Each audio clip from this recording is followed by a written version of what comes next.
السلام علیکم ورحمۃ اللہ وبرکاتہ۔ میرے بھائیو دوستو، آج میں آپ کے سامنے ایک چھوٹی سی حدیث بیان کرنا چاہتا ہوں، وہ ہے نیت کے بارے میں۔ آئیے سنیے۔ حضرت عمر بن خطاب رضی اللہ تعالی عنہ سے روایت ہے کہ رسول اللہ صلی اللہ علیہ وسلم نے فرمایا، انما الاعمال بالنیات۔ رسول اللہ صلی اللہ علیہ وسلم نے فرمایا، بے شک اعمال کا دار و مدار نیتوں پر ہے۔ جیسا کہ ہمیں اس حدیث میں یہ معلوم ہوتا ہے، ہم اچھا کام کرنے کے لیے اچھی سوچ کر رکھنی چاہیے، کیونکہ انما الاعمال بالنیات، بے شک اعمال کا دار و مدار نیتوں پر ہے۔ اگر ہماری نیت اچھی ہوگی تو ہمارے سارے کام اچھے ہوں گے، اگر ہماری نیت بری ہوگی تو پھر آگے سے کام بھی ہمارے برے ہوں گے۔ اس لیے کہ میں آپ کو ایک چھوٹی سی مثال دیتا ہوں۔ اگر ہم گھر سے نکلتے ہیں کسی کام کے لیے یا کہیں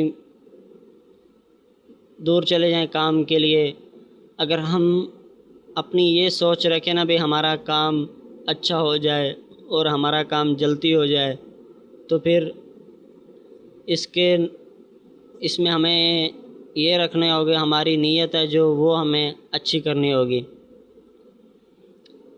کیونکہ اگر ہماری نیت اچھی نہ ہو تو ہم اپنا کام اچھا کروائیں، یہ تو نہیں ہو سکتا نا۔ کیونکہ سب سے پہلے یہی ہوتا ہے، حدیث کے الفاظ ہیں انما الاعمال بالنیات، بے شک اعمال کا دار و مدار نیتوں پر ہے۔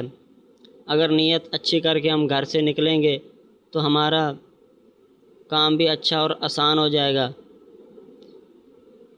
کیونکہ اگر ہم ایک بندہ گھر سے نکلتا ہے، مسجد کی طرف جاتا ہے نماز پڑھنے کے لیے، اس کی نیت اچھی ہے کہ میں نماز پڑھنے کے لیے جا رہا ہوں، اگر اس نے اللہ تعالیٰ کو راضی کرنا ہے تو پھر وہ اپنا خاموشی سے آئے گھر سے اور یہ سوچ کر کے آئے بھی میں جاؤں گا اللہ تعالیٰ کو راضی کروں گا، نماز پڑھوں گا۔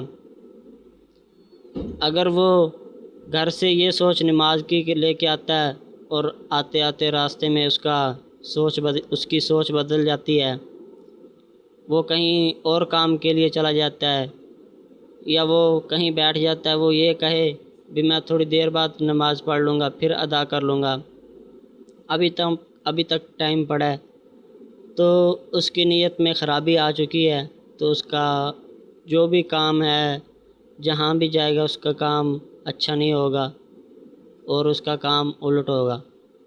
اس لیے کہ ہمیں بھی چاہیے ہم جو بھی کام کریں ہماری سوچ اور اچھی ہونی چاہیے، ہمارا کام بھی اچھا ہونا چاہیے، کیونکہ اگر ہم اچھی سوچ رکھیں گے اچھے ہی کام ملیں گے، اگر ہماری سوچ بری ہوگی تو ہمارے کام بھی برے ہوں گے۔ اس لیے کہ میری دعا ہے اللہ تعالیٰ مجھے اور آپ کو اس حدیث پر عمل کرنے کی توفیق عطا فرمائے، آمین۔ وما علینا الا البلاغ المبین۔